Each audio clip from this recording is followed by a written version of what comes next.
ವೀಕ್ಷಕರೇ ನಮಸ್ಕಾರ. ನಾವು ನಮ್ಮವರು ಕಾರ್ಯಕ್ರಮಕ್ಕೆ ತಮಗೆಲ್ಲ ಆತ್ಮೀಯ ಸ್ವಾಗತ.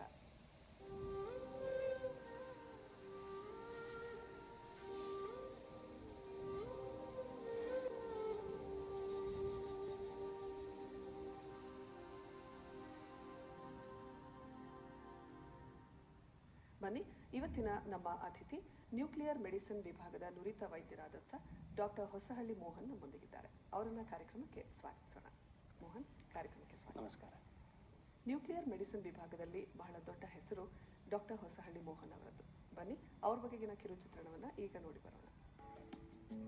ಅತ್ಯುತ್ತಮ ತರಬೇತಿ ಪಡೆದಿರುವಂತಹ ಅಣುವೈದ್ಯ ಶಾಸ್ತ್ರದಲ್ಲಿ ಸುಮಾರು 25 ವರ್ಷಗಳ ಅನುಭವದೊಂದಿಗೆ ಲಂಡನ್ನಾದ್ಯಂತ ಖ್ಯಾತಿಯನ್ನ ಪಡೆದಿರುವಂತಹವರು ಮಾರಕ ಕಾಯಿಲೆಗಳಾದಂತಹ ಥೈರಾಯ್ಡ್, ಕ್ಯಾನ್ಸರ್ನಂತಹ ಕಾಯಿಲೆಗಳಿಗೆ ನುರಿತ ವೈದ್ಯಕೀಯ ಸಲಹೆ ಹಾಗೂ ಶುಶ್ರೂಷೆಯಲ್ಲಿ ತೊಡಗಿಸಿಕೊಂಡಿರುವಂಥವರು ಡಾಕ್ಟರ್ ಹೊಸಹಳ್ಳಿ ಮೋಹನ್ ಅವರು. 1995ರಲ್ಲಿ ಬೆಂಗಳೂರಿನ ಮೆಡಿಕಲ್ ಕಾಲೇಜಿನಲ್ಲಿ MBBS ಪೂರೈಸಿ 96ರಲ್ಲಿ ಉನ್ನತ ವ್ಯಾಸಂಗಕ್ಕಾಗಿ ಲಂಡನ್ಗೆ ತೆರಳಿದ್ರು. ಅಲ್ಲಿನ ಪ್ರತಿಷ್ಠಿತ ಗೈಸ್ ಅಂಡ್ ಸೆಂಟ್ ಥಾಮಸ್ ಹಾಸ್ಪಿಟಲ್ನಲ್ಲಿ 1999ರಿಂದ 2003ರವರೆಗೆ ಅಣುವೈದ್ಯಕೀಯ ಶಾಸ್ತ್ರದಲ್ಲಿ ಸ್ನಾತಕೋತ್ತರ ಪದವಿಯನ್ನು ಪಡೆದರು. ಅತಿ ಕಡಿಮೆ ಅವಧಿಯಲ್ಲಿಯೇ ಕೇವಲ ಅವರಿಗೆ 30 ವರ್ಷವಾಗಿದ್ದಾಗ ಅಣುವೈದ್ಯಕೀಯ ವಿಭಾಗದಲ್ಲಿ ಸಾಧನೆ ಮಾಡಿದ ಅತಿ ಕಿರಿಯ ವೈದ್ಯ ಎಂಬ ಖ್ಯಾತಿಗೂ ಪಾತ್ರರಾದರು. ನಂತರದಲ್ಲಿ ಥೈರಾಯ್ಡ್ ಮತ್ತು ರೇಡಿಯೋ ನ್ಯೂಕ್ಲೈಡ್ ಥೆರಪಿ ವಿಭಾಗದಲ್ಲಿ ಹೆಚ್ಚಿನ ಅಧ್ಯಯನ ನಡೆಸಿ ನ್ಯಾಷನಲ್ ಹೆಲ್ತ್ ಸರ್ವಿಸ್ನಲ್ಲಿ ತಮ್ಮ ಸೇವೆಯನ್ನು ಮುಂದುವರೆಸಿದರು. ಇಂದು ಪ್ರಪಂಚದಾದ್ಯಂತ ಮಾರಕ ಕಾಯಿಲೆಗಳಾದ ಥೈರಾಯ್ಡ್ ಕ್ಯಾನ್ಸರ್, ಇತರೆ ಕಾಯಿಲೆಗಳಿಗೆ ಸಂಬಂಧಪಟ್ಟಂತೆ ಅತ್ಯಂತ ಅನುಭವಿ ನುರಿತ ವೈದ್ಯರು ಎಂಬ ಖ್ಯಾತಿ ಡಾಕ್ಟರ್ ಹೊಸಹಳ್ಳಿ ಮೋಹನ್ ಅವರದ್ದು. ಇನ್ನು ಇದೇ ಕಾಯಿಲೆಗಳಿಗೆ ಸಂಬಂಧಿಸಿದಂತೆ 100ಕ್ಕೂ ಹೆಚ್ಚು ಅಂತಾರಾಷ್ಟ್ರೀಯ ಮಟ್ಟದಲ್ಲಿ ಬರಹಗಳನ್ನು, ಕಿರುಹೊತ್ತಿಗೆಗಳನ್ನು ಹೊರತಂದಿದ್ದಾರೆ. ಅಷ್ಟೇ ಅಲ್ಲದೆ ಹಲವಾರು ಕಾರ್ಯಾಗಾರಗಳು ಹಾಗೂ ಪ್ರಬಂಧಗಳನ್ನು ಮಂಡಿಸಿದ್ದಾರೆ. ಇವರು ಅಣುವೈದ್ಯಕೀಯ ಶಾಸ್ತ್ರದಲ್ಲಿನ ಸಾಕಷ್ಟು ಸಂಶೋಧನೆಗಳು ಇಂದು ಕಲಿಕಾ ವಿಷಯವಾಗಿ ಪಠ್ಯಕ್ರಮಗಳಲ್ಲಿ ನಮೂದಾಗಿರುವುದು ಇವರ ಸಾಧನೆಗೆ ಹಿಡಿದ ಕೈಗನ್ನಡಿ. ಪ್ರತಿಷ್ಠಿತ ಮಾರಿ ಕ್ಯೂರಿ ಅವಾರ್ಡ್ ಸಾಧಕರೂ ಆಗಿರುವ ಡಾಕ್ಟರ್ ಹೊಸಹಳ್ಳಿ ಮೋಹನ್ ವಿದ್ಯಾರ್ಥಿಗಳ ಪಾಲಿನ ಉತ್ತಮ ಶಿಕ್ಷಕರು ಕೂಡ ಹೌದು.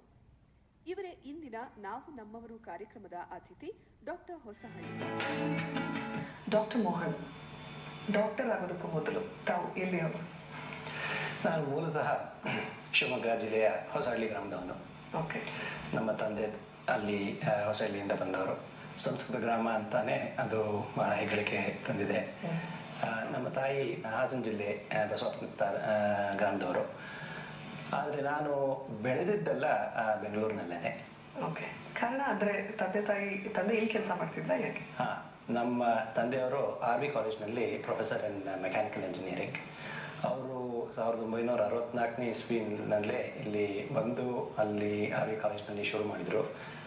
He was a professor of and HOD of mechanical engineering.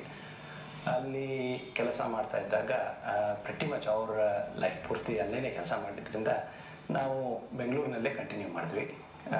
ಬೆಳೆದಿದ್ದೆಲ್ಲ south Bangalore ಜಯನಗರದಲ್ಲೇ.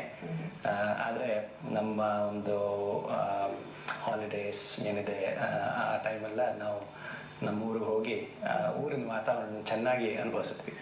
Okay. ಇನ್ನು ಬಾಲ್ಯ ಹೇಗೆ ಕಳೀತು?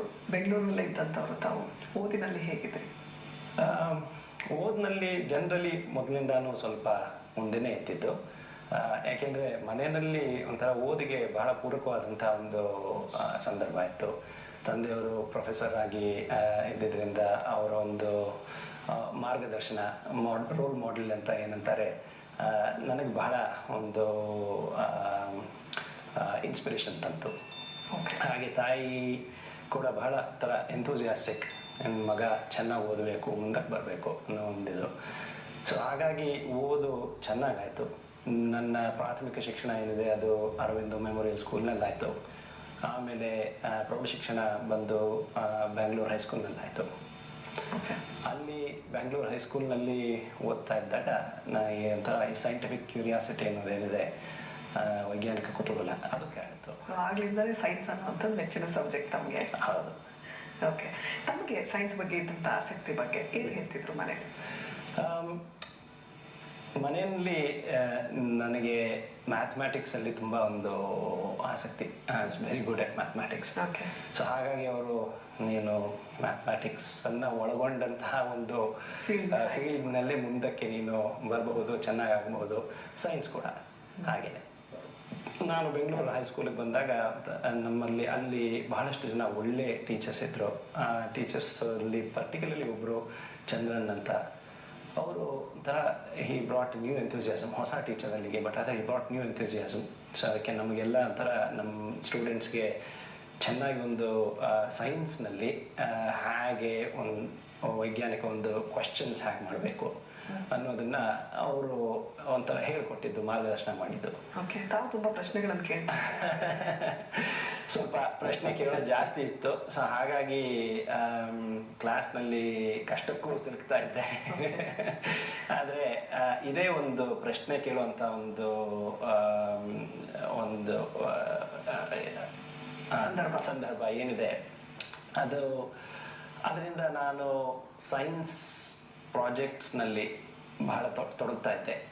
ಆನ್ಸರ್ ಏನು ಅನ್ನೋದನ್ನ ಕಂಡುಹಿಡಿಯೋದಕ್ಕೆ ಜಿಲ್ಲಾ ಮಟ್ಟದ ಸೈನ್ಸ್ ಫೇರ್ಸ್ ಮತ್ತು ರಾಜ್ಯ ಮಟ್ಟದ ಸೈನ್ಸ್ ಫೇರ್ ಧಾರವಾಡದಲ್ಲಾಗಿದ್ದಾಗ ಅದರಲ್ಲಿ ಪ್ರಶಸ್ತಿಗಳನ್ನು ಗೆದ್ದ ಮೇಲೆ ಸೌತ್ ಇಂಡಿಯಾ ಲೆವೆಲ್ ಸೈನ್ಸ್ ಫೇರ್ನಲ್ಲೂ 1985ನಲ್ಲಿ ಭಾಗವಹಿಸಿದ್ದು ನಮ್ಮ ಒಂದು ಸ್ಕೂಲ್ಗೆ ಒಂದು ಕೀರ್ತಿ ಮತ್ತು ನಮ್ಮಗಳಿಗೆ ಬಹಳ ಒಂದು. ಯೂಶಲಿ ಸೈನ್ಸ್ ಅಂಡ್ ಮ್ಯಾಥ್ಸ್ ಅಂದ್ರೆ ತುಂಬಾ ಕಬ್ಬಿಣದ ಕಡಲೆ ಅನ್ನುವಂಥ ಮಾತು, ಆದ್ರೆ ತಮಗೆ ಅದು ಸುಲಲಿತವಾಗಿ ಅರಗಿಸ್ಕೊಂಡಿದ್ರಿ ಅಂದ್ರೆ ನಿಜವಾಗ್ಲೂ ಖುಷಿ ಅನ್ಸುತ್ತೆ.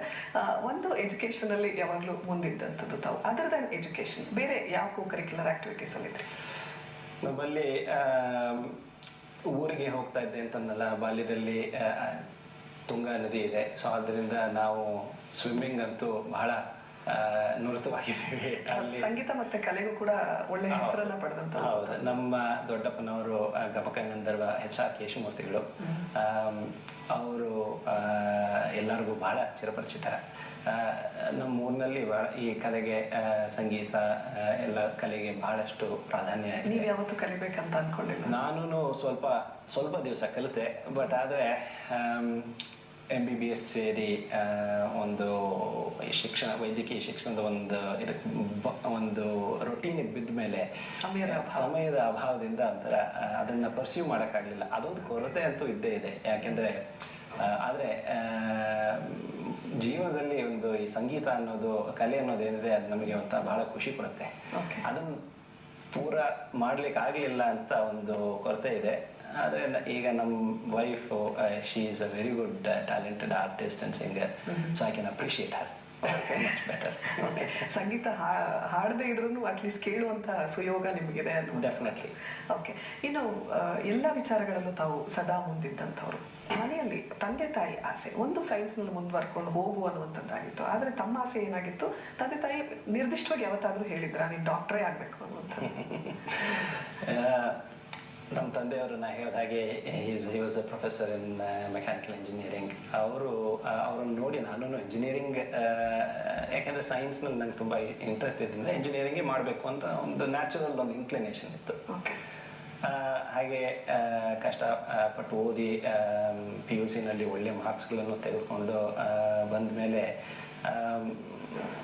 ನಾವು ಇಂಜಿನಿಯರಿಂಗಿಗೆ ಹೋಗಬಹುದು ಅಂತ ಒಂದು ಆಸೆ ಇತ್ತು. ಆದರೆ ನಮ್ಮ ತಾಯಿಯವ್ರಿಗೆ ಒಂಥರ she is more into social service and ಅಲ್ಲಿ ಅವರಿಗೆ ಜನರಿಗೆ ಡೈರೆಕ್ಟಾಗಿ ಒಂದು ಸೇವೆ ಮಾಡುವಂಥ ಒಂದು ಸಂದರ್ಭ ಯಾವ ಒಂದು ಪ್ರೊಫೆಷನ್ನಲ್ಲಿರುತ್ತೆ ಅಂದರೆ ಅವ್ರಿಗೆ ವೈದ್ಯಕೀಯ professions probably the best. So ನೀವು ಡೈರೆಕ್ಟಾಗಿ ಒಂದು ಜನರಿಗೆ ಸೇವೆ ಮಾಡಬಹುದು.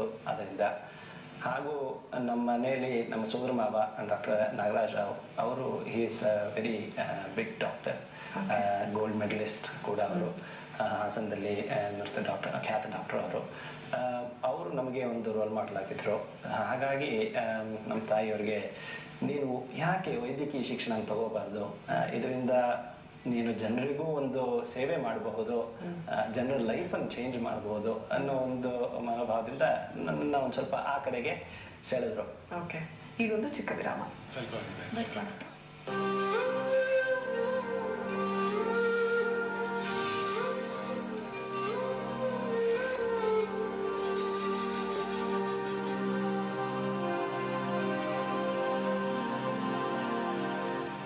ಮೆಡಿಸಿನ್ ಆಯ್ಕೆ ಶುರುವಾಯಿತು.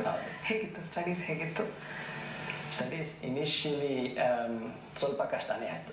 ಯಾಕೆಂದರೆ ಒಂದು ಸೈಂಟಿಫಿಕ್ ಒಂದು ಮ್ಯಾಥಮೆಟಿಕ್ಸ್ ಆ ಬ್ಯಾಕ್ಗ್ರೌಂಡ್ ಬಂದಿದ್ದರಿಂದ ಮೆಡಿಕಲ್ ಬ್ಯಾಕ್ಗ್ರೌಂಡ್ಗೆ ಹೋಗೋದು ಇಟ್ ವಾಸ್ ಸ್ವಲ್ಪ ಅಡ್ಜಸ್ಟ್ಮೆಂಟ್ ಇನಿಷಿಯಲಿ ಕಷ್ಟ ಬಟ್ ಆದರೆ ಆಬ್ವಿಯಸ್ಲಿ ಒಂದು ಸತಿ ಒಂದು ಫೀಲ್ಡ್ ನೀವು ತಗೊಂಡ್ಮೇಲೆ ಅದರಲ್ಲಿ ಕಷ್ಟಪಟ್ಟು ಓದೋದು ನಮಗೆ ಈಸಿಯಾಗಿ ಬಂದಿತ್ತು. ಸೊ ಆದ್ದರಿಂದ ಅದನ್ನು ಅರಗಿಸ್ಕೊಳ್ಳೋದ್ರಲ್ಲಿ ತುಂಬ ಏನು ಪ್ರಾಬ್ಲಮ್ಗಳಾಗಲಿಲ್ಲ. ನಾನು ಓದಿದ್ದು ಬೆಂಗಳೂರು ಮೆಡಿಕಲ್ ಕಾಲೇಜಲ್ಲಿ ವೈದ್ಯಕೀಯ ಶಿಕ್ಷಣನ. ಸೊ ಅಲ್ಲಿ ಬಹಳಷ್ಟು ಪ್ರಖ್ಯಾತ ವೈದ್ಯರು ಅವರುಗಳ ಅಂಡರ್ ನಾನು ಕಲಿತಿದ್ದು. ಅವರು ಬಹಳಷ್ಟು ಅವರಲ್ಲಿ ಇನ್ಸ್ಪಿರೇಷನ್. ಹಾಗಾಗಿ ಅದನ್ನು ನೋಡಿಕೊಂಡು ನಮಗೆ ಒಂದು ಹೇಗೆ ನಾವು ಮುಂದೆ ವೈದ್ಯರಾಗಬೇಕು, ಯಾವ ತರಹ ಇರಬೇಕು, ಜನರ ಜೊತೆ ಹೇಗೆ ನಡವಳಿಕೆ ಇರಬೇಕು ಅನ್ನೋದನ್ನ ಚೆನ್ನಾಗಿ ಕಲ್ತ್ವಿ ಅಲ್ಲಿ. ಅಫ್ಕೋರ್ಸ್ ವೈದ್ಯಕೀಯ ಒಂದು ಸೈನ್ಸ್ ಏನಿದೆ ಅದನ್ನು ಕಲಿಯೋದಲ್ಲದೆ ಹೇಗೆ how do you have to behave professionally ಹಾಗೆ ಅನ್ನೋದನ್ನ ಅವರುಗಳ ಮೂಲಕ ಒಂದು ಕಲಿತಿದ್ದು. ಯೂಶಲಿ ನಮಗೊಂದು ಚಾಯ್ಸ್ ಇರುತ್ತೆ. ಮೆಡಿಸಿನ್ ರೆಗ್ಯುಲರ್ MBBS ಆದಮೇಲೆ ಒಂದು ಚಾಯ್ಸು, ನಾವು ಫಿಸಿಷಿಯನ್ ಆಗುತ್ತೀವ ಅಥವಾ ಸರ್ಜರಿ ಆ ಒಂದು ಭಾಗಕ್ಕೆ ಹೋಗ್ತೀರಾ ಅನ್ನೋ ಒಂದು. ನನಗೆ ಮೊದಲಿಂದಾನು ಫಿಸಿಷಿಯನ್ ಆಗೋ ಒಂದು ಆಸೆ ಇತ್ತು. ಸೊ ಅದರಿಂದ ನಾನು ಮೆಡಿಸಿನ್ನಲ್ಲೇ ನನ್ನ ಹೈಯರ್ ಎಜುಕೇಷನ್ನ ಕಂಟಿನ್ಯೂ ಮಾಡೋಕ್ಕೆ ಇಷ್ಟಪಟ್ಟೆ. ಅದಕ್ಕೆ ನಾನು UK ತೆರಳಿದೆ. ಅಲ್ಲಿ 1996 ತೆರಳಿತ್ತು. ಸೊ ಅಲ್ಲಿ ನಾವು ಹೋಗಿ 1996 to 98 ಅಲ್ಲಿ ಮೆಡಿಕಲ್ ಸ್ಪೆಷಾಲಿಟೀಸ್ನಲ್ಲಿ ವೇರಿಯಸ್ ಮೆಡಿಕಲ್ ಸ್ಪೆಷಾಲಿಟೀಸಲ್ಲಿ ಕೆಲಸ ಮಾಡಿ ಅಂದ್ರೆ ಆ ಸೌಲಭ್ಯಗಳು ಇಲ್ಲಿ ಇರಲಿಲ್ಲ ಅಥವಾ ಎಜುಕೇಶನ್ಗೋಸ್ಕರನೇ ಅಲ್ಲಿಗೆ ಹೋಗಿದ್ದೆ? ಉನ್ನತ ವ್ಯಾಸಂಗಕ್ಕೋಸ್ಕರನೇ ಎಜುಕೇಶನ್ ಪರ್ಸ್ಯೂ ಮಾಡೋಕ್ಕೋಸ್ಕರನೇ UK ತೆರಳಿತ್ತು. ಪರ್ಟಿಕ್ಯುಲರ್ಲಿ ಮೆಡಿಕಲ್ ಅಡ್ವಾನ್ಸಸ್ ಅಂತ ಏನಂತೀವಿ ಅಲ್ಲಿ ಬಹಳಷ್ಟು ಇರೋದ್ರಿಂದ ನಮ್ಮ ಒಂದು ಟೀಚರ್ಸ್ ಯಾರಿದ್ರು MBBS ಟೈಮ್ನಲ್ಲಿ ಅವರುಗಳ ಒಂದು ಅಡ್ವೈಸ್ ಮೇರೆಗೆ ಈ ಥರ ಸರ್ ನನಗೆ ಇದೊಂದು ಚಾನ್ಸ್ ಸಿಕ್ಕಿದೆ, ಹಾಗೆ ಏನು ಮಾಡ್ಬೋದು ಅಂತ ಇದ್ದಾಗ ಅವರು ನೀನು ಅಲ್ಲಿ ಹೋಗು, it is one of the best centres ನಿನ್ನ ಒಂದು ವೈದ್ಯಕೀಯ ಶಿಕ್ಷಣ ಮುಂದುವರ್ಸೋಕ್ಕೆ. ಸೊ ಎಷ್ಟು ವರ್ಷ ಅದು? ಸೊ ಇನಿಷಿಯಲ್ ವೈದ್ಯಕೀಯ ಶಿಕ್ಷಣ ಸ್ನಾತಕೋತ್ತರ ಶಿಕ್ಷಣ ಏನಿದೆ ಅದು 2 years 98 ಕಂಪ್ಲೀಟ್ ಮಾಡಿದೆ. MRCP ಕಂಪ್ಲೀಟ್ ಮಾಡಿತ್ತು. It's one of the most tough exams ಅಲ್ಲಿ. Usually it takes 3, 4, 5 years generally. So ಅದನ್ನು ಬೇಗ ಪೂರ್ಣಗೊಳಿಸಿ ಅದಾದಮೇಲೆ ಸ್ಪೆಷಲೈಸೇಷನ್ ತಗೋಕೆ. ನೀವು 2 ವರ್ಷದಲ್ಲಿ ಮುಗಿಸಿದ್ರಿ? ನಾನು I have been able to complete ದೇವದೆಯಿಂದ. ಅದಾದ ನಂತರ ಏನು ಮಾಡಿದ್ರಿ? So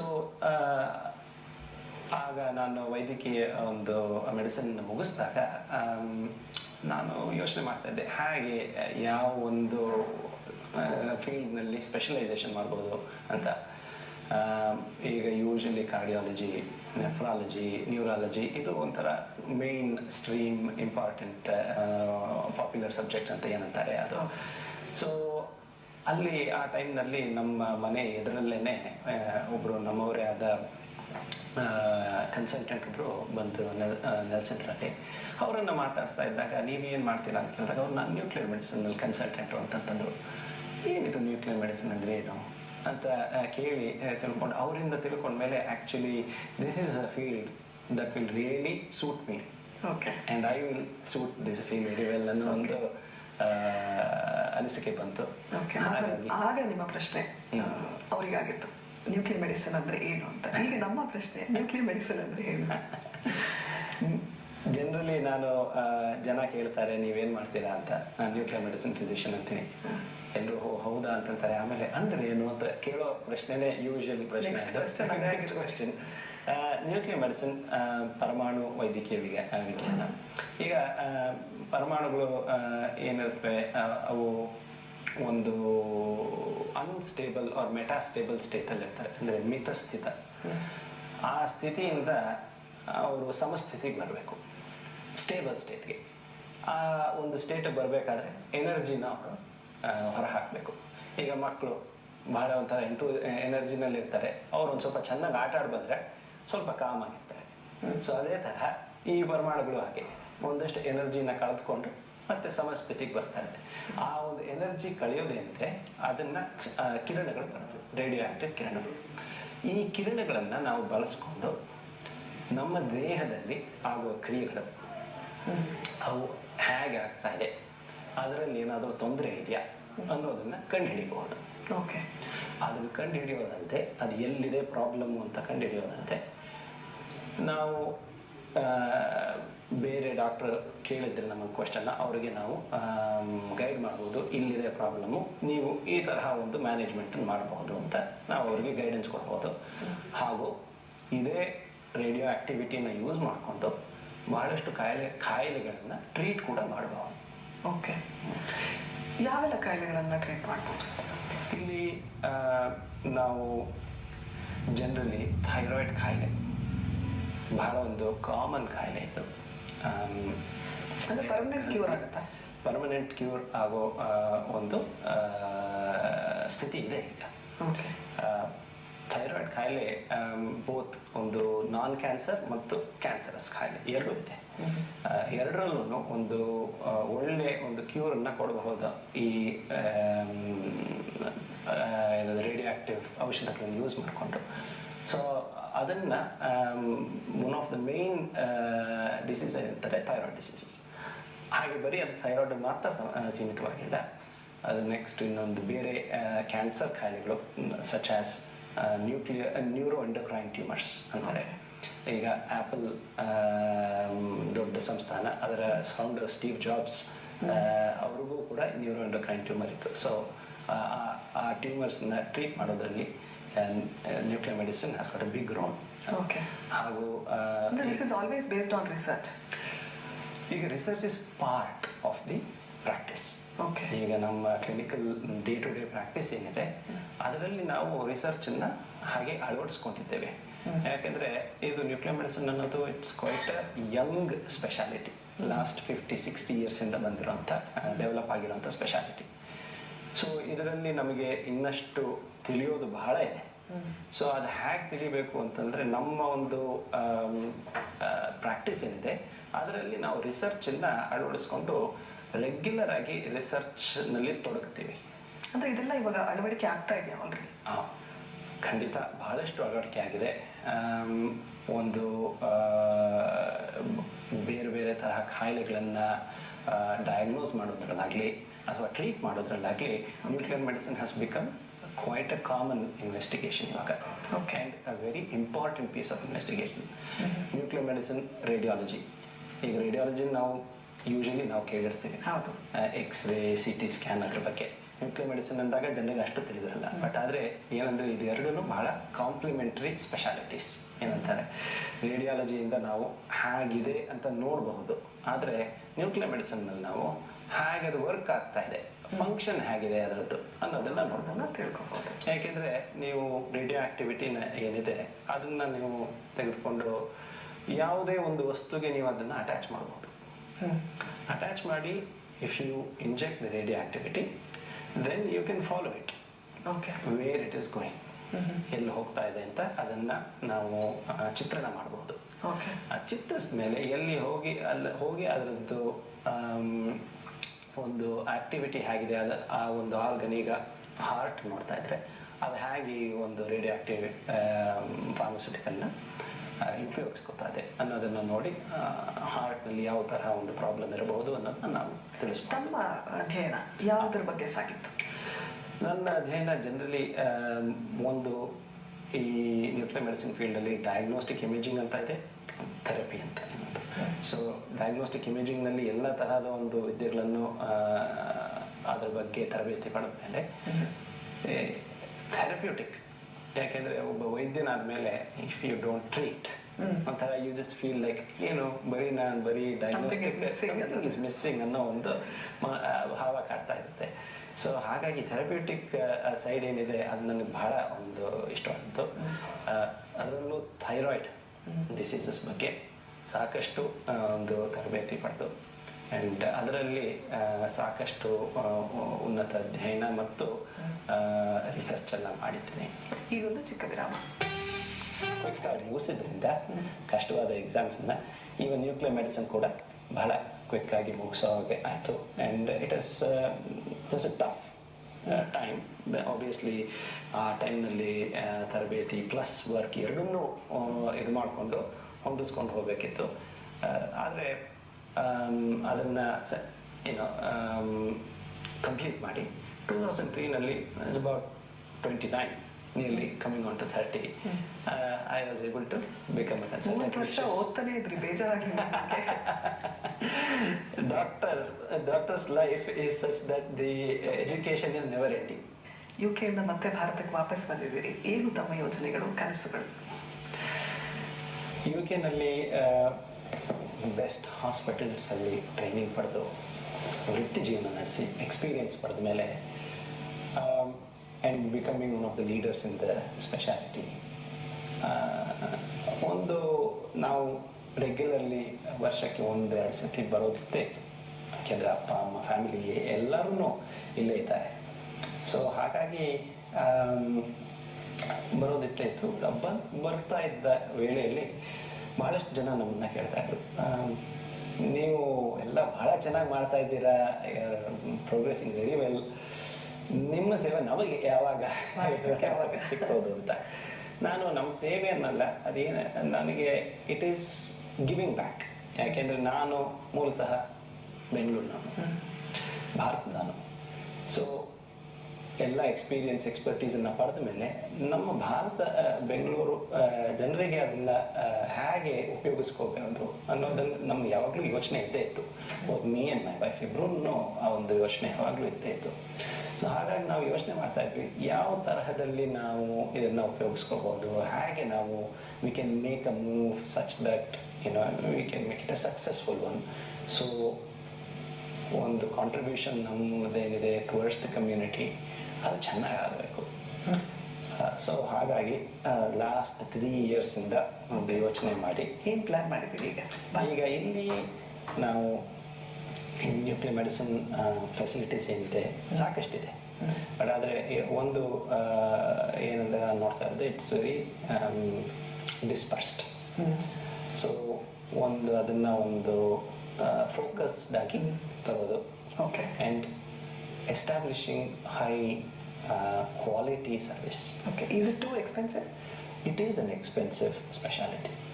There is no doubt about it. Okay. ಈಗಿನ ಒಂದು ವೈದ್ಯಕೀಯ ತಪಾಸಣೆಗಳು ಏನಿದೆ, investigations, they are all very expensive as are the treatments coming, new treatments. But ಅದನ್ನು ನಾವು ಒಂದು with a good research background ಅದನ್ನು ನಾವು ಹೇಗೆ how we can use it in the patient population, particularly ಈಗ ಭಾರತದಲ್ಲಿರುವಂಥ ಒಂದು ಲೋವರ್ ಇನ್ಕಮ್ ಪಾಪ್ಯುಲೇಷನ್, ಅದು ಹೇಗೆ ಅವರಿಗೆ ಅದನ್ನು ತಲುಪಿಸಬಹುದು. ಯಾಕೆಂದರೆ they are the most needy population. So ಅದನ್ನು ತಲುಪಿಸೋದು, make it more affordable and but maintain the quality, that is most important. So that is what ನಮ್ಮ ಒಂದು ಯೋಚನೆ ಇರೋದು, to set up services which will deliver high quality but also maintain and have a cost economic service. ಬಹಳ ದೊಡ್ಡ ದೊಡ್ಡ ಕನಸುಗಳನ್ನು ಇಟ್ಕೊಂಡಿದ್ದೀರಿ. ತಮ್ಮ ಎಲ್ಲ ಕನಸುಗಳು ಸಾಕಾರಗೊಳ್ಳಲಿ ಅಂತ ಆಶಿಸ್ತೀವಿ ಮೋಹನ್. ಹಾಗೆ ನಿಮ್ಮ ಸೇವೆ ನಮ್ಮ ಭಾರತೀಯರಿಗೂ ನಮ್ಮ ಬ್ಯಾಂಗ್ಳೂರಿಯನ್ಸ್ಗೂ ಅತಿ ಶೀಘ್ರದಲ್ಲಿ ಸಿಗುವಂತಾಗಲಿ. ತಾವು ಇಲ್ಲಿಗೆ ಆಗಮಿಸಿದ್ದಕ್ಕಾಗಿ ತಮಗೆ ಹೃತ್ಪೂರ್ವಕ ಧನ್ಯವಾದ.